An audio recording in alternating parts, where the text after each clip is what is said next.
Today, we're going to hear from Margaret Clarke and also Marcus Tanner. Margaret serves as an assistant professor of couple and family therapy at Briercrest Seminary in Canada. And in addition to her expertise as a scholar, she has more than 20 years of experience in the counseling field. Also with a background in research and scholarship is Marcus Tanner. He is the owner and clinical director of HealingChoice Family Therapy. He specializes in helping people overcome trauma and symptoms of depression, anxiety, grief, and also loss. So today they're going to be presenting their research on how clergy can bounce back from traumatic experiences. And so to get things started, I'll just simply say welcome. We look so forward to your presentation, and so I'll turn things over to them. Yeah, thank you, Thad. Yeah. Well, it's such a pleasure to be here. Margaret's getting our presentation up and running. Margaret was mentioning before the meeting started that our connection with each other started at a common table just 2 years ago. And we had this idea to bring our two research areas together for a new study. And so we're excited to present some preliminary findings from a recent project that we had. Margaret, you want to talk a little bit about why we did the study? Yeah, as Marcus mentioned, we met at Common Table and had some common interests. So I have done resilience research and have some published research, and Marcus has published on forced termination. We're both marriage and family therapists, and so we also bring this therapeutic interest of we certainly know what it means to work with people who clergy have experienced really hard things. We also both have ministry backgrounds. And so kind of bringing together this, a focus both on the problems and the challenges of ministry, but then also looking at what is the resilience and what are the resources. And so that's what we were looking forward to learning more about. So, and go for it.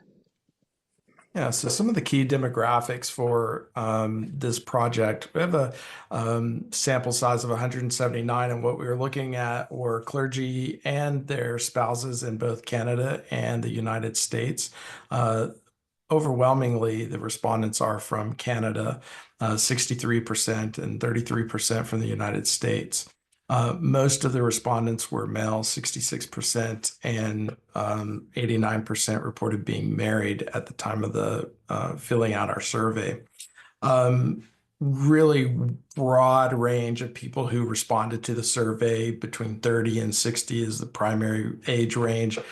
Some older, some were in retirement age already, but still completed our survey. Half of the respondents had a graduate or professional degree, and 3/4 held a theological degree at some level. Almost everyone who completed the survey was in full-time ministry at the time of completing the survey. And the denominational affiliations are very, very broad. I only listed 3 here, but there were, I don't know, probably 45 different denominations represented or more. And more pertinent to my research, I think I just included this one key demographic because it's about the adversity that I'm interested in, and that is forced termination of clergy. And 34% of this survey sample said, yes, I've experienced one or more forced terminations. And we might talk a little bit about that later, but that's up from my previous research, which showed roughly about 25% of clergy experiencing forced termination. So this is almost 10% more from this new sample. Mm-hmm. So we did both. So we did a survey, as Marcus mentioned. We did collect both the quantitative data with a number of scales, and then we also had a number of open-ended questions that allowed us to get qualitative data. And one of those we were just curious to learn more about was what are the stressful events. So in addition, a number, as Marcus mentioned, had forced termination, but then we were just interested in general to know about what was it that they considered stressful. And so we've got different categories. Again, this fits with a lot of the research that's already out there, and some very aligned with some of my former research as well. So one of the big categories, not a surprise, I don't think, was conflict. And so these lots of different aspects reported. So this was among leadership, with staff, among or with congregation. So it might have been the clergy person directly having conflict with congregation, or just conflict in the congregation that was affecting the clergy member. Church splits were mentioned, COVID was mentioned, political conflict was mentioned, doctrinal conflict was mentioned. So many different aspects that were impacting and causing stress for the folks who reported in our survey. Crisis was another aspect that was mentioned, and this was having to respond to tragic or traumatic deaths. There was a number of folks who reported how that overlapped. Like, I was having to help with this really big tragedy or help with death, and I had this own series of deaths or things going on in my own life. Some folks reported tragedies that were municipal or even national. In Canada, there was, a very significant story that happened in the not very recent past, and some of our respondents talked about, I had to be responding and supporting the community, supporting various members in this. Financial. So a number of different financial stressful events were mentioned. Some of them were things just unable to pay the pastor or staff, various stories such as that. Church closures were mentioned. Financial mismanagement, including sort of legal issues that arose because of somebody involved in the church structure. And then, of course, personal finances were also a stress for some folks. Two other categories, and this fits with Marcus's mention of forced termination. So job instability was another significant stressor for our respondents. And this involves, some folks talked about non-confidence votes. And even if they were to stay, they were, had the vote in their favor, the fact that that occurred was a very stressful event for folks. Threat of job loss. So again, kind of aligned, but slightly different. Sometimes it was due to finances. Other times, again, it was sort of connected with the non-confidence or conflict, or even denominational kind of uncertainty with whether it was the person should stay. Even the threat, even when people said, I ended up staying, it was still reported as a significant stressful event for them. And of course, termination, as Marcus mentioned, 34% reported forced termination. Then there was another categories where that involved family, and it was sometimes the aspect of ministry impacting family, and other times it was family impacting ministry. It went both ways for different people, and we know this sort of the interface between ministry life and family life is far more intertwined than many professions, and so those aspects really had profound, and again, some heartbreaking stories of some really traumatic things going on that had a pretty profound impacts on folks. We also invited our respondents to then just share what, in their own words, how did this stressful event impact them, and some of the key things that they talked about. Again, not a surprise, certainly to Marcus and I as therapists: anxiety, panic, depression, burnout, sleep disturbances, tiredness, difficulty concentrating, even more as specific as vomiting. And so this gives us a picture of what is it that clergy are experiencing and finding hard in their ministry times. So look, what Margaret is talking about is this picture of what it's like to be a clergy or the spouse of a clergy, as we allowed both clergy people and their spouses to complete the survey and to tell us part of their story. And we were really interested in all of the stressful events that clergy might experience, but really interested for me specifically in this idea of forced termination and how does that relate to trauma. And so while we had these really rich qualitative components to the survey, we also utilized the perception of terminated ministers scale. That's that PTM. We also utilized the impact of events stress scale and the NES SSS, which also looks at trauma or PTSD when someone's experienced a stressful event.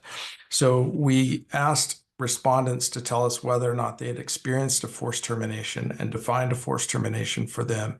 All of those respondents completed the PTM. But everyone, regardless of whether they experienced a forced termination or not, completed the other scales that we utilized, including the resiliency scale, the Hardy resiliency scale. And so we were interested in looking at whether someone experienced a forced termination or not. Was that related to post-traumatic stress disorder? My previous research has posited that experiencing a forced termination includes symptomology of post-traumatic stress disorder. And I think as an implication for us, especially those of us that work with clergy who might experience a forced termination, we need to understand that that can be very traumatic to them. And all of these results here are just showing that, yes, indeed, clergy who experience a forced termination, they report these significantly higher PTM scores or perceptions of terminated ministers, which is highly correlated with a number of scales that are measuring the criteria for being diagnosed with post-traumatic stress disorder. We also see that general PTSD symptoms are correlated not just with forced termination, but the other stressful events that clergy told us that they experienced as a part of their ministry or a part of their life that might have affected their ministry in one way. And we also wanted to correlate forced termination with this idea of resilience. How were they able to bounce back from such a devastating experience? And so you see here that forced termination has this positive correlation with resilience that tells us or suggests to us that some clergy are indeed able to bounce back from this, while other clergy really struggle with this, and that may have impacts in terms of how many or how often they move from ministry position to ministry position, or whether they stay in ministry and how successful they might define their ministry position. And then we also looked at support-seeking behavior, that when clergy were able to seek support after experiencing a forced termination is negatively correlates with this idea of resilience, that while support is helpful, it might not fully mitigate this vulnerability now that they feel. And Margaret could probably speak more to this in terms of the qualitative data, but it suggests to me anyway that because forced termination is such a betrayal experience, it's a relationship betrayal that is a deep violation of trust with clergy and whomever might have been a part of that, that even when they do get assistance, it's very difficult for them to bounce back from that. Mm-hmm. Yeah, we looking at both the quantitative and qualitative. I think one of the things that stood out to me, and I feel this as somebody who has looked at resilience, it's how important it is not to broad stroke things when it comes to clergy experience, as far as saying, oh, clergy are resilient. Because on some levels, I would make that statement based on the various research that they go through really hard things and they're amazingly resilient. And yet we also know that there's a percentage that will struggle. And I think we're still learning, are there unique factors to that, right? So as Marcus mentioned, does it have to do, say, with more relational trauma? If you think about the stressful events categories, some of those are very relational, some less so.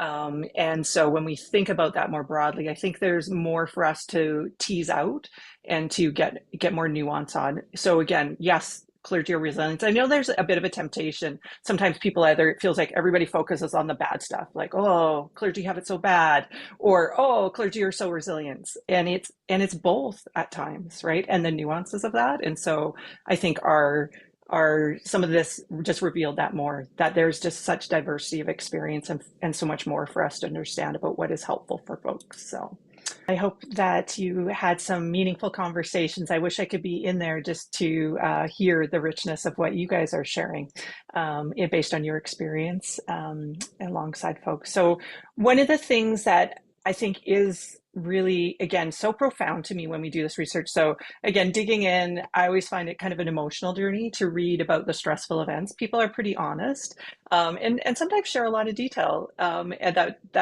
that can be heavy. And so it's easy to kind of look at that and go, oh, this is so much. Like, why would anyone ever do that? Again, my husband was a pastor in a local church for 25 years. He's now in a denominational role. So also maybe feel it from that side of, I've been there. But one of the things I'm always amazed at is the resilience. So one of the questions that was asked in the survey is they were asked if the stressful event, so this wasn't just forced termination, this was the stressful event category, if the stressful event made a permanent change in their life. Okay. And so it was very close. We had some people who didn't respond to that question, but of those who did, 40% said it made a permanent change. And then another 41% said no, it didn't. So that's interesting. The interesting thing when we dig into those who said it made a permanent change, so that 40% that said it made a permanent change, 60, almost 69, 68.5 said that change was for the better. And that is the piece of this whole profound aspect of resilience that I think is sometimes just interesting to nuance and get our heads around. And so this is where, similar to my prior research and my clergy resilience model, this aspect of how is it that folks who really encounter a lot of very stressful events would come and say, in spite of those, and they're changing, but there's actually positive changes for many. And again, not all, right? So there was 31.5 of those who said it created a permanent change, said it was for the worst. And so certainly as therapists, caregivers, we need to always be aware of that and not be like, oh, clergy are all resilient. They're going to go through tough stuff and they're going to be okay.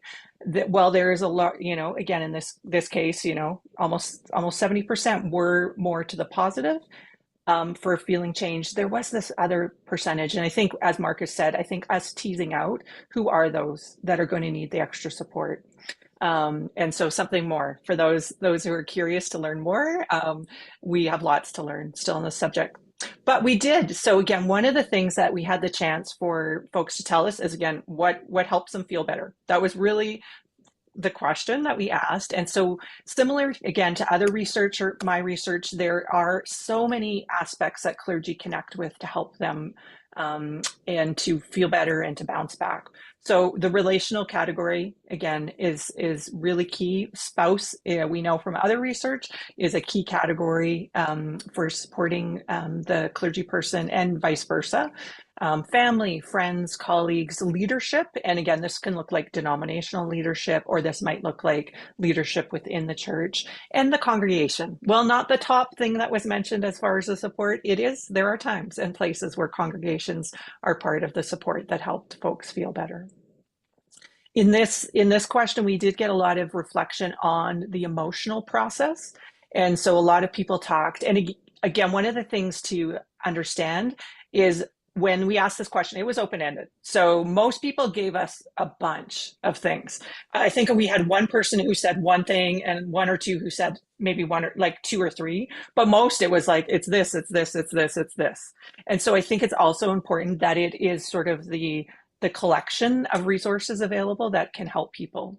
And so we certainly heard this whole aspect of emotional kind of resources. So processing the event and the emotions was often mentioned. And again, I'm going to talk about professional sports. This would be mentioned maybe in connection with, say, a therapist or a spiritual director, or maybe it was with friends or family. You can start to see the interface between these resources. Perspective taking was a big one. So some people, it was just like, I chatted it over and it helped me have a different perspective on the situation, or things like that. Extending forgiveness and grace. This certainly could also, this overlaps with the spiritual category, but that was mentioned for some, that was a part of their journey, although it was not for all. And in some ways, it was probably maybe not as much as some stereotype of clergy we might assume. But for some, it was a part of the journey that they talked about feeling better.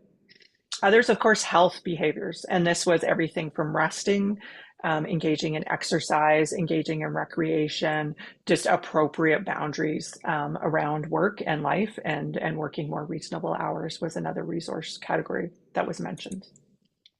Professional resources were mentioned: therapists, spiritual directors, coaches, medical professionals as well. Some people engaged with a medical professional and got help that way. Spiritual aspects. Faith in God was mentioned a lot. Spiritual practices. For some people, they specifically made reference to sort of a healing experience, something that seemed sort of distinct and profound in healing. And then for a number of people, they mentioned this sort of sense of renewed purpose. That was something that came and was what helped them move forward and to feel better. And then there was this category of situational. And again, this was quite interesting because it was asked in relationship to the stressful event. And we heard such a variety here of what helped. And so for some people, they said, I continued in my ministry and that's what helped. Like just continuing to do the work that I'm here to do. And that was helpful. Others talked about moving to a new ministry and that being profoundly helpful for them. Others talked about moving to non-ministry work, and then that was part of their journey. There was a fair bit of reference to distance. And some of this was regard to, of course, emotional distance, but some of it was literally physical distance. And so, again, obviously a Canadian participant, but talked about literally moving provinces away from the situation. They felt that that was part of what helped them to feel better. Alongside of that, time was referenced quite often. Now, again, not in and of itself as an only thing, although I actually think there was one person who said only time helped. Of course, as therapists, we always talk about, time doesn't necessarily heal all wounds, but we do know it. And again, our respondents are telling us that with time, things started to feel different and better. And so that was an important part and often mentioned alongside a number of these other aspects of what helped. Another aspect that was mentioned was some type of resolution attempted or achieved. And again, this overlaps a little bit with forgiveness, but was different for where there was some type of relational discord. Often there was conversations about attempts for resolution, or that there was resolution achieved for some people. For some, it involved legal processes. Again, there were some very hard stressful events mentioned that were in the legal system. And so for them, that was part of it, was going through a legal process that helped in that journey. So want to think again about, so then what are the implications? And again, we're in the midst. There's still some more work we're going to do with the data that we've gotten as we work at writing this up. But again, one of the implications, of course, is that there is this aspect of resilience and really amazing aspect where clergy may adapt and build resilience following a stressful event, including forced termination, and that a wide variety of resources support to help this. So we have hope. But as I mentioned earlier, we can't take that with a broad stroke. We don't want to look and go, oh, clergy only have all these terrible things happen and that's all we focus on. We also don't want to go, oh, clergy are resilient and they're going to all bounce back. We need to take nuances there. Again, there is this percentage that seems like, for whatever reason that we may not totally have a grasp on yet, it isn't as easy of a journey of recovery and the impacts are harder. So we need to think about that. So Marcus, why don't you share about the other aspects? Yeah, sure. I think a couple of interesting points here. I'd underscore what Margaret is saying is that this is all preliminary as we're just now starting to look at the data from the survey and starting to think about what it means and what it's telling us and preparing to write some of this up. So what's really interesting is that clergy will experience relational trauma. And so even those that did not experience a forced termination, if you look at the other options that they had in the impact of event scale and the NSES scale, where they were able to write in their own stressful event, a lot of that was relational. And as you saw when Margaret was talking about the qualitative data that we have from the survey and clergy and their spouses talking about those stressful events, what were they? A lot of them would fall into that relational category. And so thinking about how that impacts clergy and their spouse, thus also their entire family, especially if they still have children living at home. And how does this ministry interaction then bleeding over or spilling over into the home? And how does that stress at home then bleed back into the ministry context, creating sort of this, cauldron of difficulty that is really hard for clergy to work through.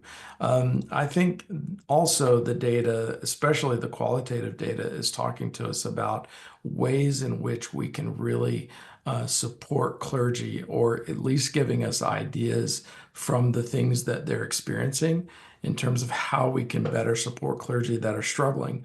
And maybe they are resilient, but they're still struggling and they need support and they need resources. How can we do that as a community of people who are in ministry or in ministry organizations that support churches and support clergy?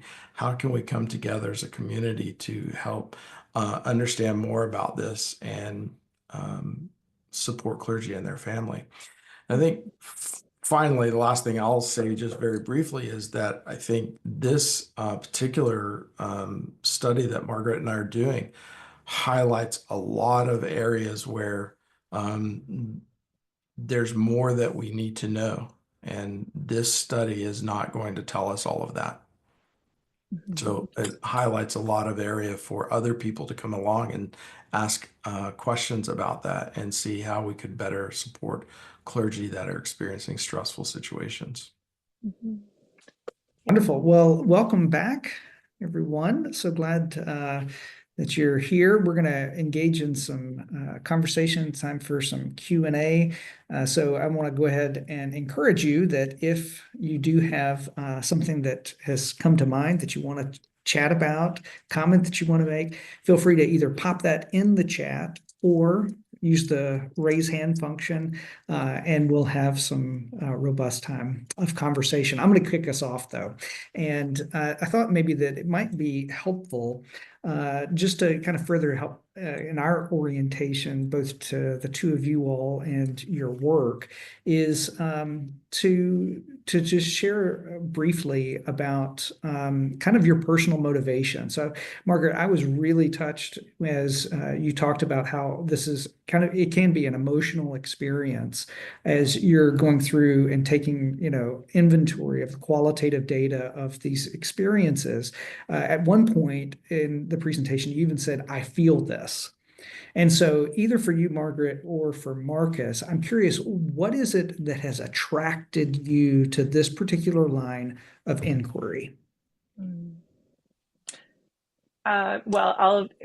Thad, I think one thing that stands out in your book, Caring for Clergy, is that in general, people who work in this field have a clergy background of some type. So again, as I mentioned, my husband was in pastoral ministry for 25 years. He's now in a denominational role. And so this is my life. And it's also many friends, many family actually, who are in that. And so I think initially came to that with that. And I hope actually the reason I became a therapist was to help pastors and their spouses. And so it's interesting. I don't think I foresaw a research part of my journey, and yet God had other plans. So for me, that's it. How about you, Marcus? Yeah, we have a lot of commonality there, Margaret. We served in pastoral ministry, grew up in ministry homes, both my wife and I. And the last church that we served in was a larger church and experienced a church split that was really devastating for everyone that was involved, but particularly us. And so over the course of a couple of years, landed at Texas Tech to work on my doctorate, and knew going in that's what I wanted to learn how to do research on, was the forced termination of clergy, and went in there with an agenda to do that, and did that, and ultimately, as Margaret, became a therapist to help other clergy who struggle in different areas. Yeah. That's wonderful. And so let's talk a little bit about that, the forced termination aspect. Marcus, you talked about how that your prior research showed lower levels of forced termination, whereas this particular study, that there was a pretty substantial increase. So talk us through that. So help us understand. Do you think that this is sampling bias? Were you more likely to get folks that were had experienced these traumatic events as part of your research, or do you think that there's a larger trend that's happening in terms of forced termination? Give us kind of your sense of the state of the church, I guess. Well, I mean, that's a really great question, Thad. I think my initial response is I don't know. Um, but I think the things that I'm thinking about is one, yeah, there could always be sampling bias that's involved in this kind of research.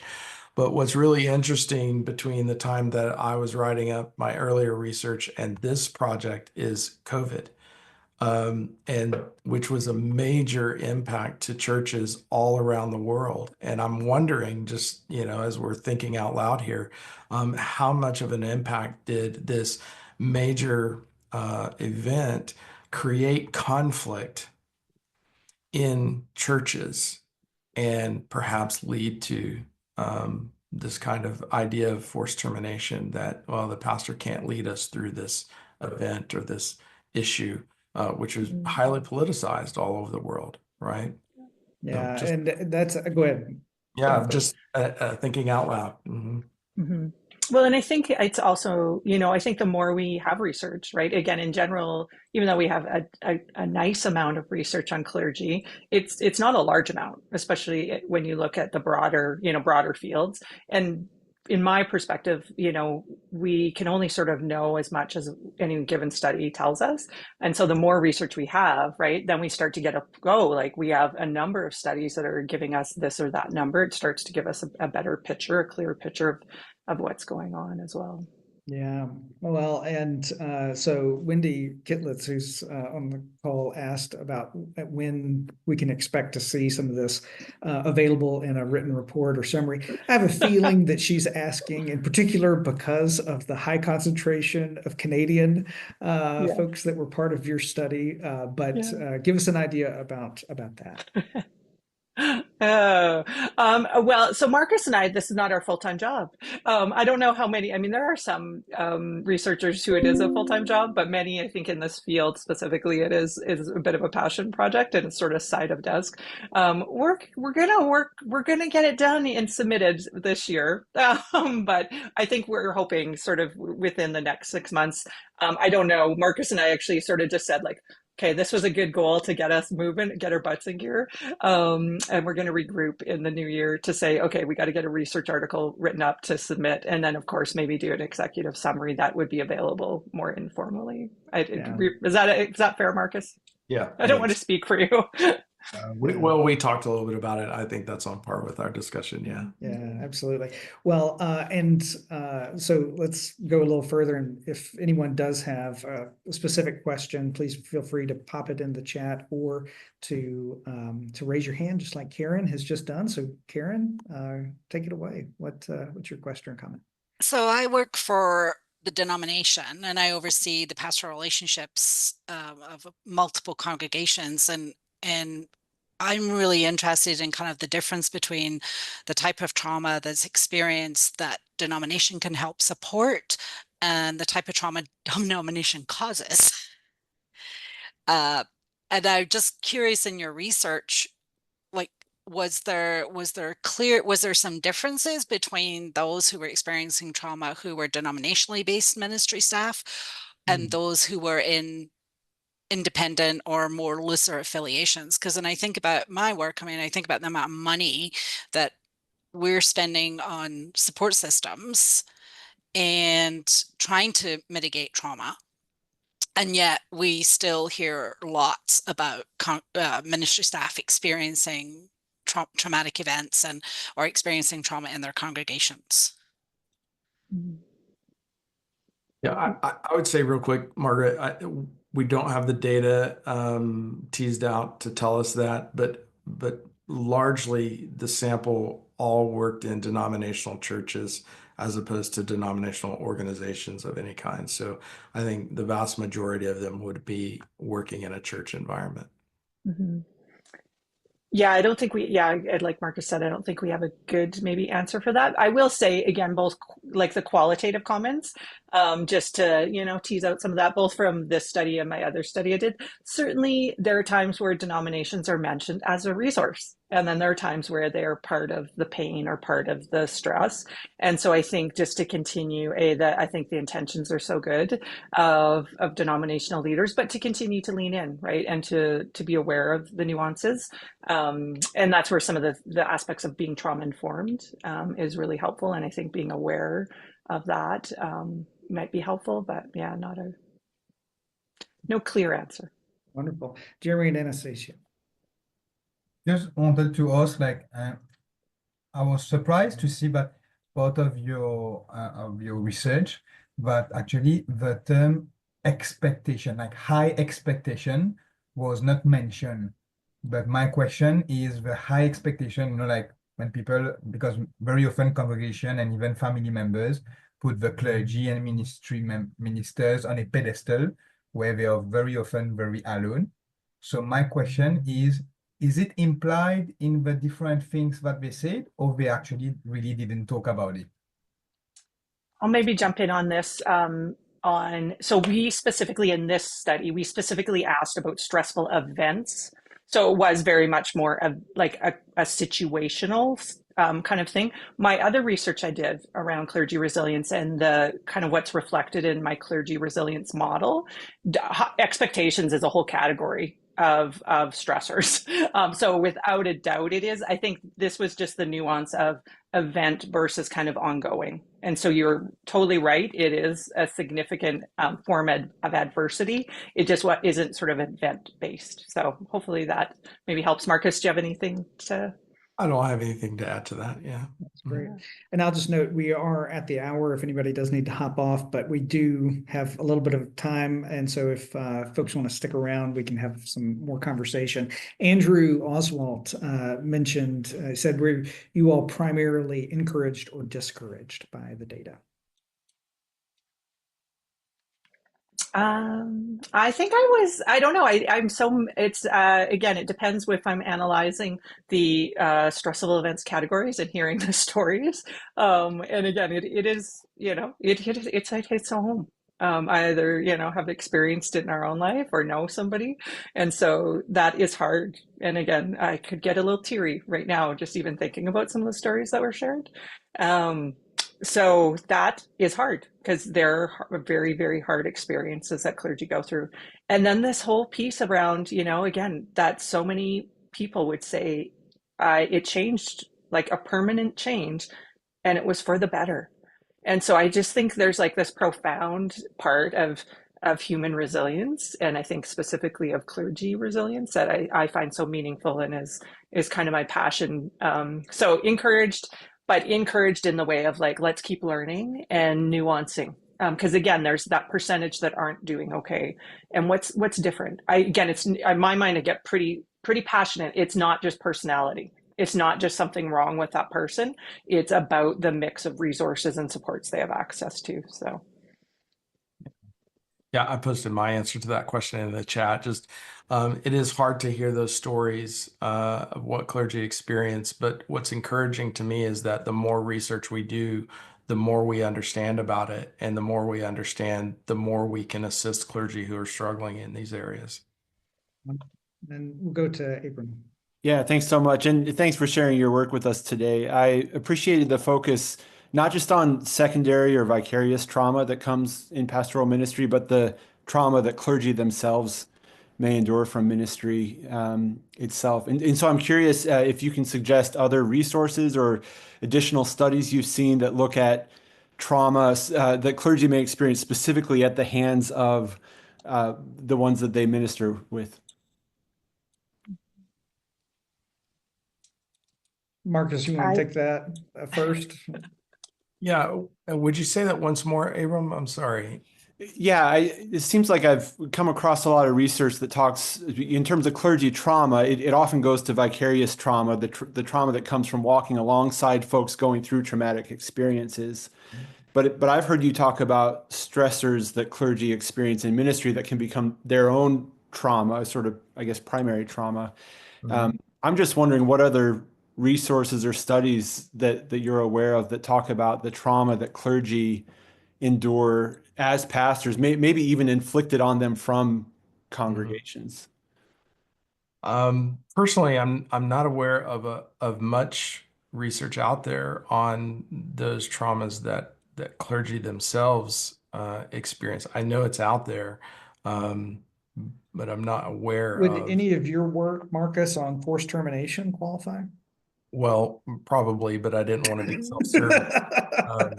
Marcus, come on, you're making me look bad. I've mentioned mine. It's usually the Canadians that are humble, but Marcus, yeah, We're I would point defying you. stereotypes here. I'm learning from Margaret. Yeah. Yeah. So yeah, I mean, it would qualify of that, but you know, I've been researching forced termination now for quite some time, and so yeah, that tells us that clergy do experience their own traumatic events that essentially culminate with what I define as a forced termination. That there are many experiences that they have leading up to that forced termination that would qualify as traumatic in and of itself, that they experience, or their spouse or partner, or even their children in some cases.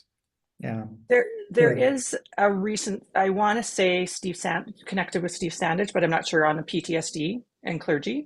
There's also some of the research that's out there about criticism, interpersonal criticism, that I think kind of isn't, it's again not direct. What are the events that clergy experience? I feel like I should think of Marcus is definitely in there. He's being humble, but definitely Marcus is. That I could maybe take a look at. I do a course on clergy well-being, and I have a ton of resources there. I could pull my bibliography and potentially then send it out. It's not necessarily capturing everything, but there might be some other ones to look at in there as well. Yeah, that's great. And hey, remember, I'd point you also to some of the work of the Duke Clergy Health Initiative, in particular, as Marcus was presenting about some of the political divides. There's a relatively recent article that David Eagle published that looks at political differentiation and the ways that works itself out.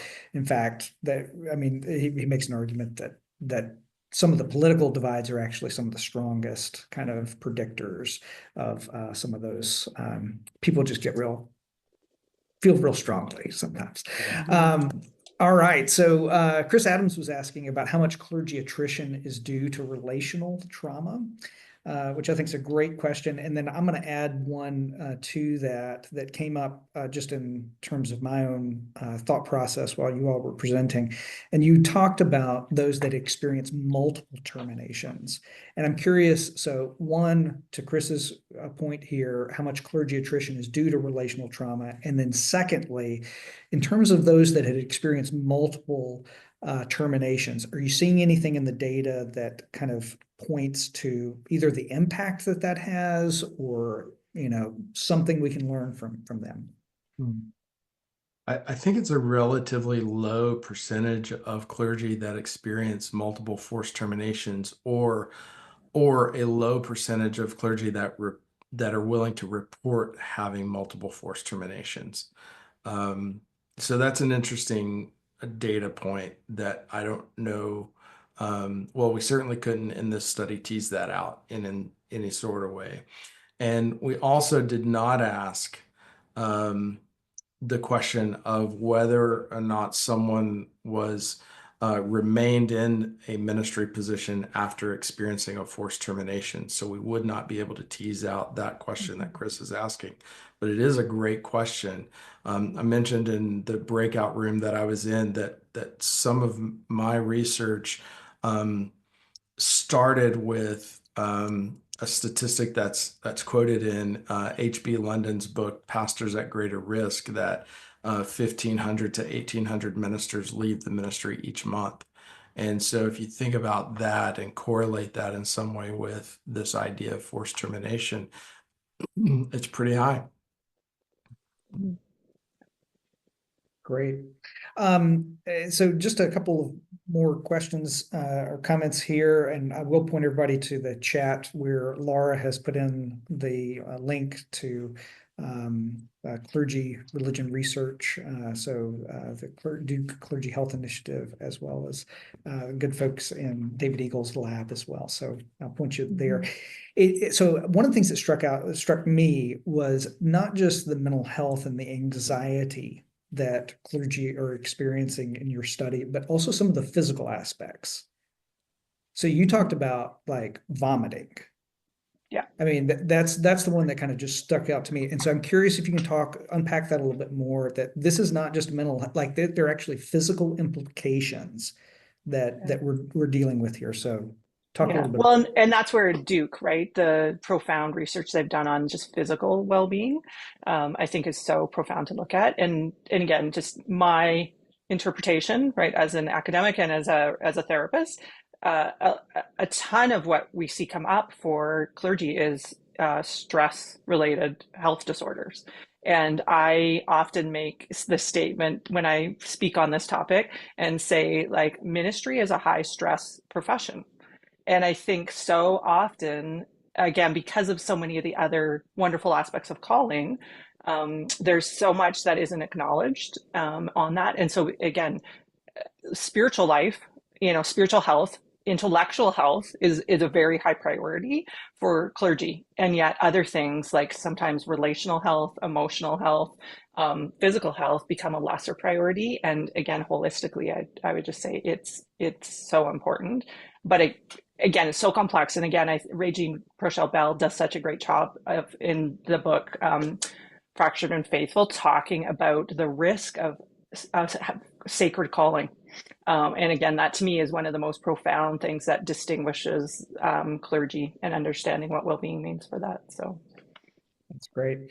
Just a couple more quick questions. First is from Pauline, who in the chat says, would you say that resilience can still happen well, even in situations where the wrongdoer refuses to own their part in it? You want to take that one, Margaret? I want to hear your opinion too, Marcus. So,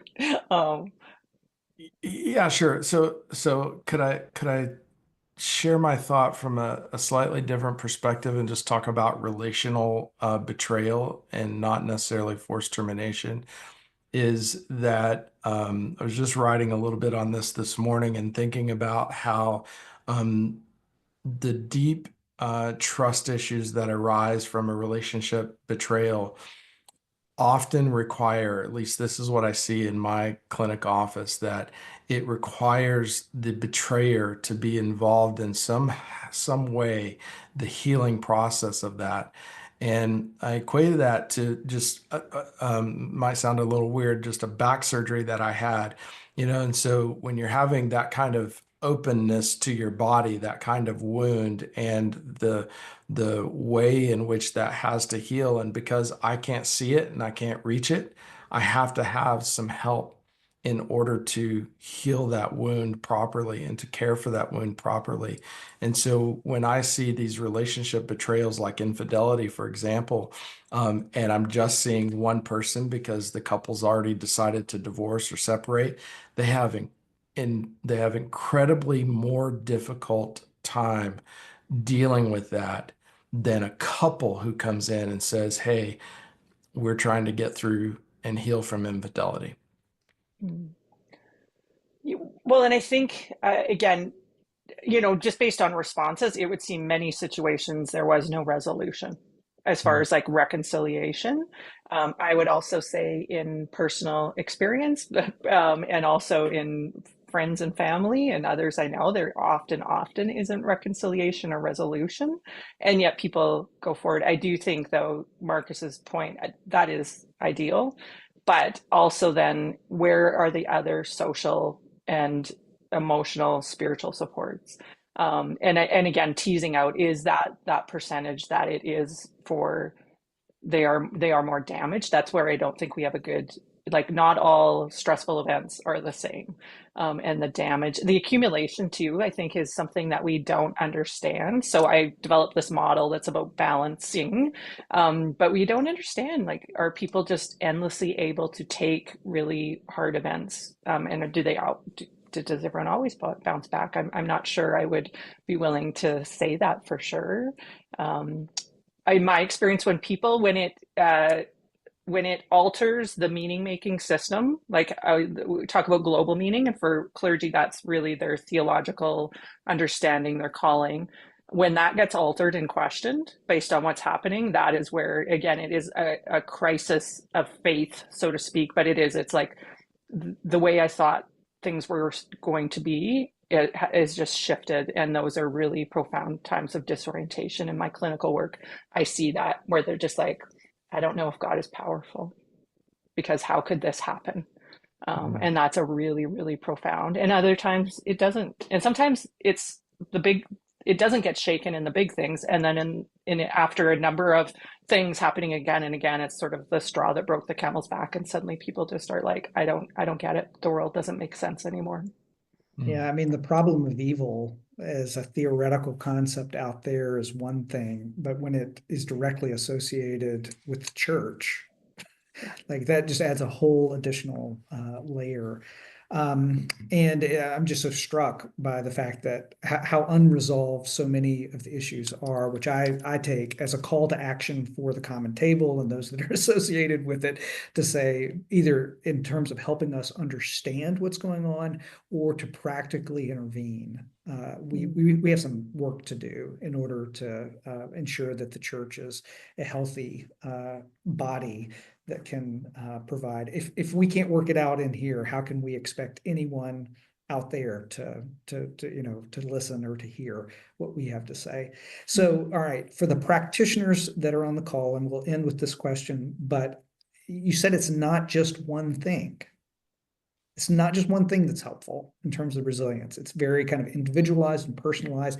So what guidance would you offer to the practitioners who are on this call that provide support to a number of religious leaders?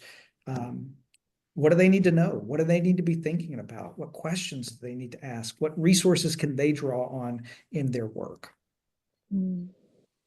Yeah, I think Margaret has said it over and over and over again in this call today that it has to be individualized, and we can't make these broad, sweeping, generalized assumptions about all clergy that even when they experience the same event, even if they've experienced a forced termination, we can't make the same assumptions that this person deals with it in the same way that that person deals with it, that we need to dive deep into the meaning making that they have about their events, and understand that and utilize that to craft resources that would best help that individual and the experience that they've had. This is maybe adjacent, but maybe one piece in addition, I would just say, is be prepared to walk in the anger and the disillusionments. And I think that's so often what isn't okay. And being, being able to have them have a safe space to process the junk in all honesty, and trusting that they're going to get to the other side. And sometimes not cheerleading, but just being able to hear the pain, to hear the heartbreak, to hear, I don't think God is real. and also holding on, right, in the midst of that. And so that to me is, I think a piece that, again, lots of times because of the clergy paradigm, even being able to go there is so hard, but being a safe space, I think, is really profound to walk through, and then that finding the other side with them. So. All right, wonderful. Well, thank you all so much for joining us today. Thank you, Margaret and Marcus, for your wonderful scholarship, and we really do look forward to seeing the full peer-reviewed report.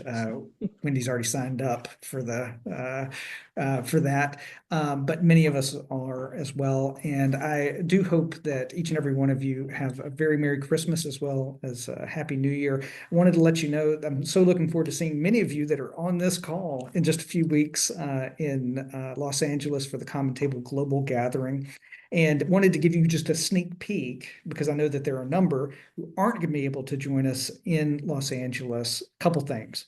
First, the spring series for the Common Table is going to unpack each of the design labs that we are going to be talking about at the Common Table Global Gathering. So if you're not able to attend, there's still going to be an opportunity for you to both add your voice as well as to hear some of the findings that are part of our conversation. And then second, we got to do this thing again. So we're going to have another Common Table Global Gathering in 2026 as well. And so it'll be an opportunity for you to come together. As Marcus and Margaret mentioned, they got to know each other just through these breakout rooms and conference, just being together. And so we really think that there's a lot of value that comes just when a community of friends kind of forms what we hope is a representation of a bit of the body of Christ working together. So again, thank you all so much for being with us today, and we'll look forward to seeing you in the new year.